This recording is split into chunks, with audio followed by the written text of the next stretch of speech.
En teoría práctica, hoy vamos a hablar de las elecciones PASO. La primera experiencia de Mendoza son las primarias abiertas, simultáneas y obligatorias bajo la ley 8619. Tuvo algunos condimentos, y es que estas elecciones fueron desdobladas de las nacionales, con lo cual en algunos casos te encontraste en el cuarto oscuro con más de 40 boletas.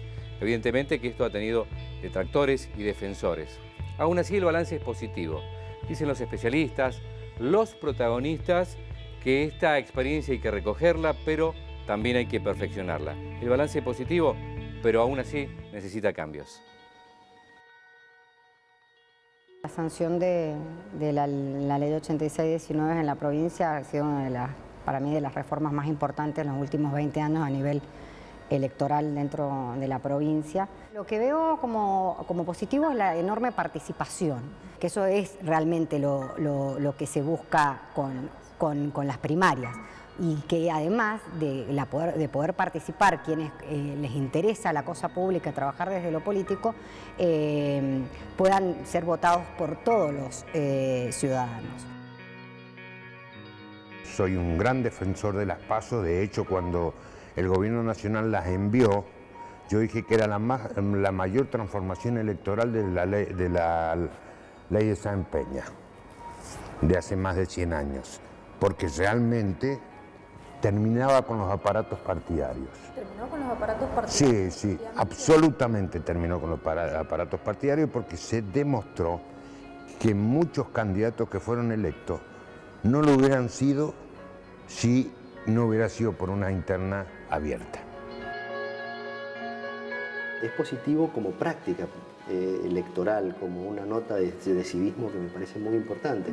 El hecho de haberlas tenido es lo positivo. Haberlas tenido, que los partidos hayan presentado más de un candidato, con algunas excepciones, pero lo cierto es que en general ha habido oportunidad de preseleccionar candidatos, que es el objetivo de la primaria. Ahora, ¿qué es lo que yo veo de esa ley? Y en esto también me tomo, digamos, la licencia de decir las cosas tal cual fueron. El redactor de la ley es el actual fiscal de Estado, sí, Fernando Simón, con quien yo tengo una relación muy buena de muchos años, de mucho respeto. Sí. Cuando él estaban trabajando sobre esta ley, a mí se me consultó sobre la técnica legislativa, algunos aspectos de la ley. Yo me reuní un par de veces con Fernando, lo conversamos. La verdad que la ley, él dice algo que quizás es cierto, salió la ley que pudo salir.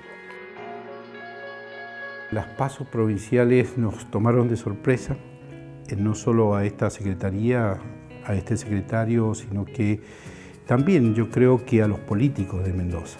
Una cosa es escribir una norma y otra es implementarla, llevarla a la práctica, llevarla a la realidad. El hecho de haber implementado las PASO nos ha dejado una serie de enseñanzas. De algún modo convalidó que unas observaciones que había hecho el año pasado sobre la ley se cumplieron, tal y como se las había planteado.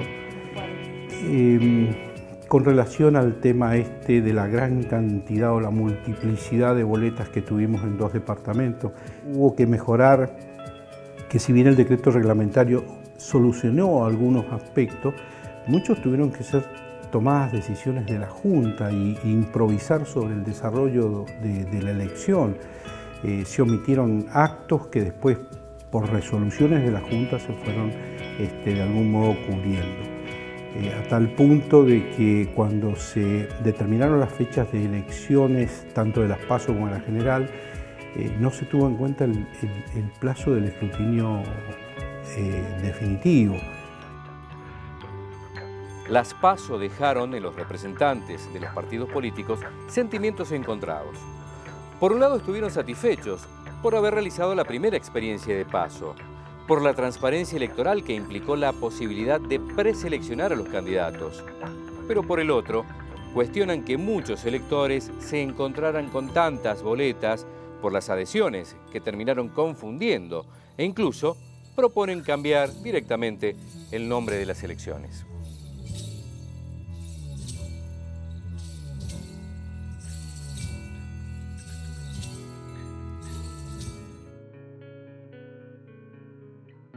¿Qué habría que modificar o qué modificaciones habría que hacerle a la ley? Mira, en primer término lo voy a hablar desde un lado de lo que hemos pasado justamente en la Junta del Frente para la Victoria. Los plazos, nosotros realmente con la gran participación que tuvimos, los plazos son muy cortos, muy breves, para poder trabajar. Nosotros estuvimos casi 48 horas sin dormir para poder corroborar las calidades y las cualidades legales y constitucionales de cada uno de los precandidatos, para pedir los informes y poder oficializar las listas. Creo que en ese sentido tendríamos que preverlo mucho más. También creo que hay que avanzar en el tema de la administración electoral. Creo que la Junta Electoral Provincial, que obviamente sabes que de origen constitucional y que hasta que no exista una reforma constitucional no podemos avanzar sobre esto, pero sí podemos avanzar sobre la administración, o sea, dotar a la Junta Electoral de las herramientas necesarias, tanto desde lo presupuestario como desde lo técnico. El acceso a la información también a las fuerzas políticas nos resulta muy difícil poder acceder a las resoluciones de la Junta Electoral si no es vía papel, nada más, o sea, vía notificación. Nosotros no podemos manejarnos con notificaciones electrónicas o saber qué resoluciones hacen. Una primera conclusión que he llegado, que hay que sacarle el nombre. ¿Por qué? A las PASO provinciales y nacionales, porque la gente no entiende lo que es una PASO, no entiende lo que es una primaria. Es más, creo que hasta los propios medios no entienden. Son internas abiertas, entonces una de las cosas que vamos a hacer, porque tenemos que modificar y corregir algunos aspectos de la ley, fruto de haberlas puesto en funcionamiento, hay algunas cosas que hay que adaptar o corregir. Entre esas cosas yo voy a proponer cambiarle el nombre para que desde su nombre la gente entienda lo que es este nuevo sistema. ¿Qué nombre le pondrían? Internas abiertas. El otro mecanismo que no me ha gustado para nada es el sistema de colectoras implementado que llevó a que en Guaymallén fuera ya grosera la cantidad. Había un candidato que tenía 24 listas. Yo voy a proponer en la nueva discusión de la nueva ley eliminar las adhesiones a más de un candidato. El tema de las adhesiones de boleta, otro gran problema, porque, bueno... ¿En qué sentido? ¿Qué es una adhesión de boleta? Bueno, una adhesión de boleta es cuando, digamos, distintas listas, ¿sí? internas básicamente, puedan contener un mismo o igual candidato para una categoría diferente. Por ejemplo, sí, un candidato a gobernador con varias listas de legisladores distintas, candidato a intendente con varios concejales. La adhesión se denomina en el proceso previo en las primarias, que después se denomina en las listas, en las elecciones generales, son las llamadas colectoras, es lo mismo. Claro. Nada más que son colectoras en la general y son adhesiones de boleta en la primaria. ¿Cuál fue el debate? Decía, no, la ley nacional. A ver, la ley nacional regula un aspecto federal para elegir presidentes, senadores y diputados nacionales, y vicepresidente, obviamente en fórmula. Nada puede regular una ley federal en materia de régimen electoral de una provincia porque es materia reservada, o sea que era manifiestamente inconstitucional el planteo. O sea, de quienes defendían la posibilidad, digamos, de aplicar la ley federal. Esto abre un debate que lleva al decreto 2400 al gobierno, que pretende interpretar la ley en base a un decreto reglamentario que de alguna manera es contradictorio con la ley. Claro. Entonces pretende regular por una norma inferior o una norma superior. La inconstitucionalidad es evidente o era evidente. Finalmente se terminan permitiendo las adhesiones porque lo habilita la Junta Electoral de la provincia en base a una interpretación que ahí había otro aspecto no regulado en la ley.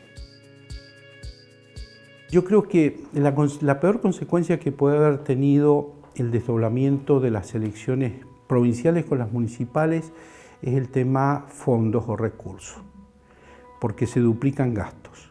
De una elección provincial, y esta vez lo vimos, nos cuesta nada más que en actividad de la Junta Electoral entre los 18 y 19 millones de pesos. ¿Qué incluye esa actividad de la Junta Electoral?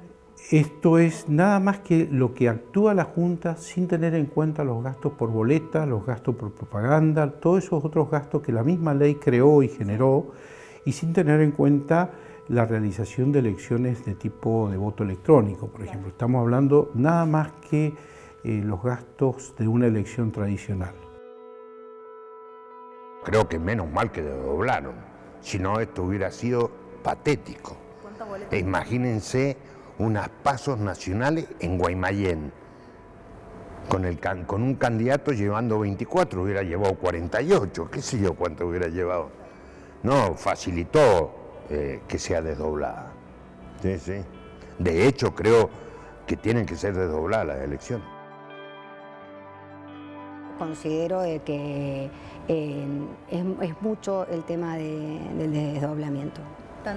Tantas elecciones a nivel provincial, locales, sin quitar obviamente el derecho que tienen los municipios. Pero creo que este tema del desdoblamiento, que a veces se hace para poder identificar más al ciudadano con el candidato, como avanzo en el tema de boleta única, no de boleta única, sino de voto de boleta electrónica.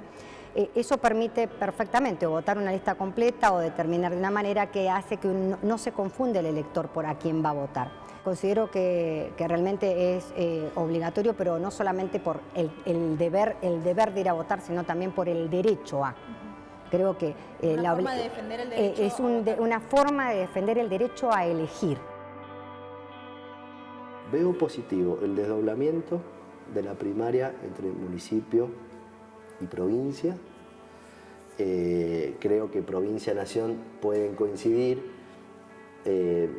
Se podría analizar un poco más, depende del tamaño de las boletas o la cantidad de listas y qué sé yo, para que el elector tenga más o menos claro qué es lo que está preseleccionando. La crítica económica me parece tremendamente liviana. En el sentido de los costos que implica la elección. Claro. Y me parece aún más el decir que la gente tiene que ir mucho a votar. ¿Por qué? Porque me parece que es la costumbre cívica la que genera más costumbre cívica y más cultura cívica. Es decir, cuando las elecciones son todas juntas, el cuestionamiento era, bueno, pero el sistema que es por lista, a mí me ponen un candidato arriba y se vota la boleta completa, yo no sé quiénes son los personajes que me llevan los partidos. Bueno, ahora que tienen la posibilidad de, en primaria y en general, ver quiénes son los personajes en cada lugar, focalizar la elección en el caso provincia, municipio, nación, que da resultados distintos. No es lo mismo el gobierno nacional que el gobierno provincial. El resultado del elector puede sentirse bien o mal gobernado acá, bien o mal gobernado allá. No necesita coincidir. En su municipio puede pasar lo mismo. Entonces, yo creo que eso es positivo. Los argumentos hasta el momento, los que yo he escuchado, me parecen, insisto, livianos. Si hay que gastar un poco más en cultura electoral, me parece que corresponde. Que vale la pena. Y que es bueno para el elector poder abrir la cabeza en esta cuestión de los distintos ámbitos, ¿no? Todos, desde organismos técnicos hasta políticos, coinciden en que hay que hacer cambios a la ley que van desde el tema del financiamiento hasta cómo organizar los gastos para que la elección no sea tan costosa y desordenada. Los fondos y los recursos fueron un tema de cuestionamientos. También plantean la necesidad de avanzar en la tecnología y la independencia del órgano administrativo, como lo es en la Junta Electoral. Y desde la Junta Electoral plantean directamente cambios prácticos, como el de no hacer las elecciones en invierno.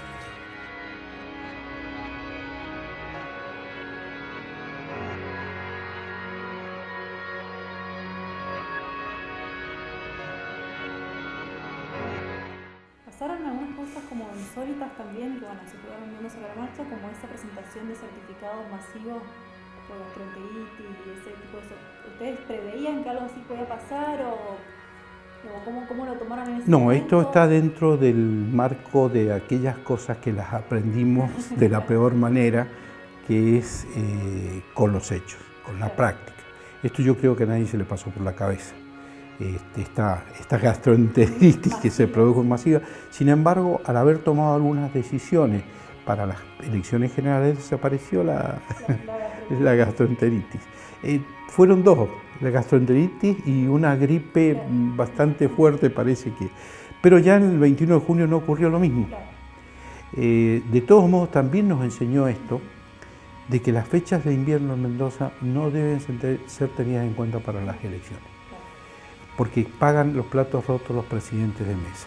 Los sistemas que se implementan sobre voto electrónico ayudan en gran medida a que se aceleren muchos procesos, a que se aseguren muchos procesos, y aun cuando hay voces que hablan de que resulta inseguro, esa tal inseguridad, si se toman determinadas decisiones o se regulan determinados procesos dentro de la elección, restan o se disminuyen notablemente.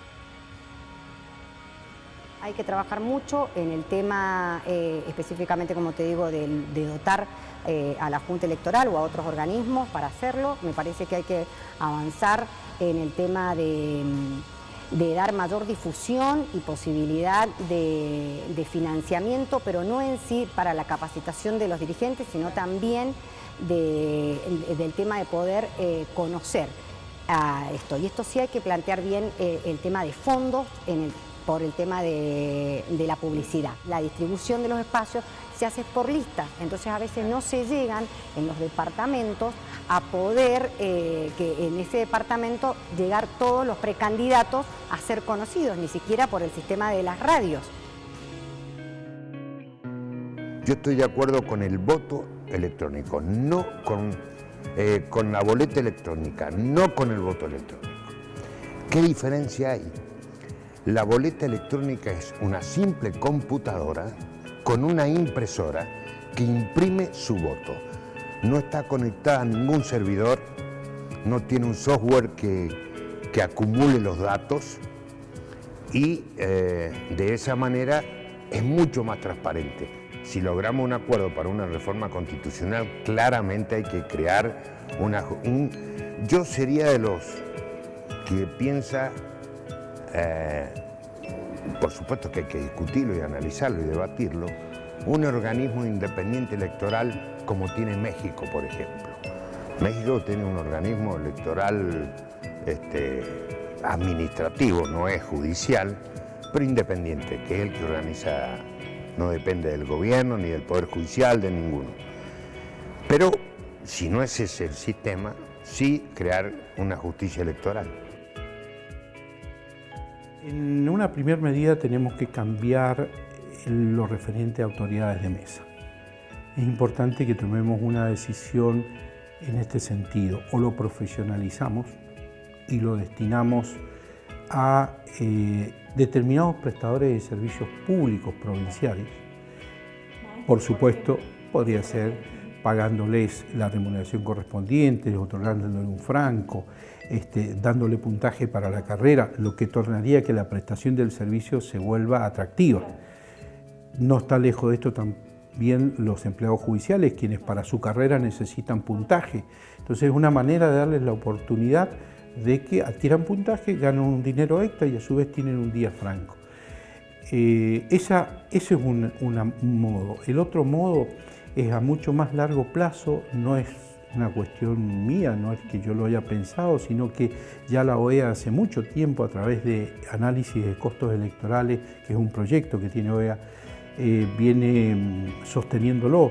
Los organismos electorales tenemos que dejar de ser meros administradores de los procesos electorales y pasar a ser educadores en los procesos electorales. A nivel de un mecanismo de selección de precandidatos, me parece que es un paso, una de las reformas más trascendentales que la provincia ha tenido.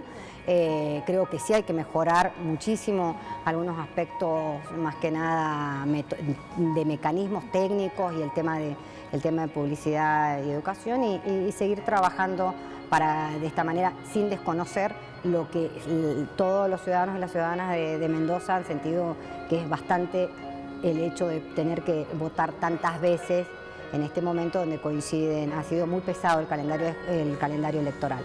Eso creo que hay que reverlo.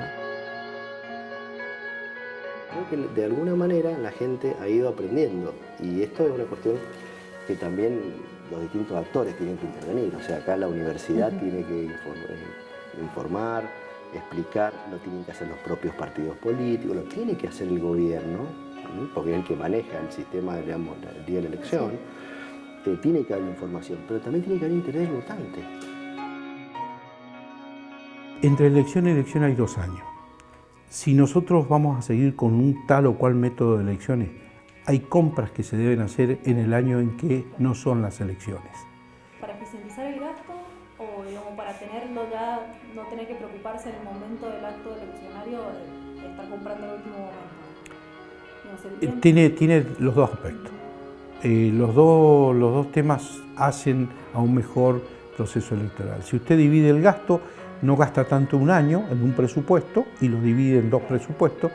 Y por el otro lado, yo lo padecí este año, tener que estar haciendo de secretario, comprador de implementos, tener que salir a adquirir los elementos para la elección, y es todo un problema. La participación de todo el mundo, terminar con los aparatos partidarios, casi le diría que es lo más importante. Una de las cosas que se habla y a veces desde el desconocimiento, algunos del desconocimiento, otros creo que porque lo conocen demasiado, hablan de que, inclusive periodistas que han instalado ese tema, de sacarle la obligatoriedad a las internas. No, si le saca la obligatoriedad, los aparatos vuelven a tener unos pasos sin obligatoriedad, no sirven. Mejor volvamos al sistema tradicional y listo. ¿Y qué modificaciones entonces habría que hacerle a la ley para salvar esos huecos que decía que tenía al principio y bueno, que quedaron de manifiesto en él? Probablemente lo que ya se ha podido aplicar, volcarlo al texto de la ley, el tema de adhesiones, regularlo correctamente, colocar la posibilidad de la separación de las primarias municipales y retrabajar un poco el tema financiamiento y voto electrónico. Creo que eso sí habría que sentarse y ver más o menos un diagrama realista de cuánto se puede financiamiento, cómo se puede, cómo se debe. Ahí sí también hay una regulación nacional que puede tener que ver, influye, ahí sí, porque son medios, muchos son medios nacionales, entonces ahí hay que trabajar, me parece, la letra fina del financiamiento. De financiamiento y publicidad y voto electrónico.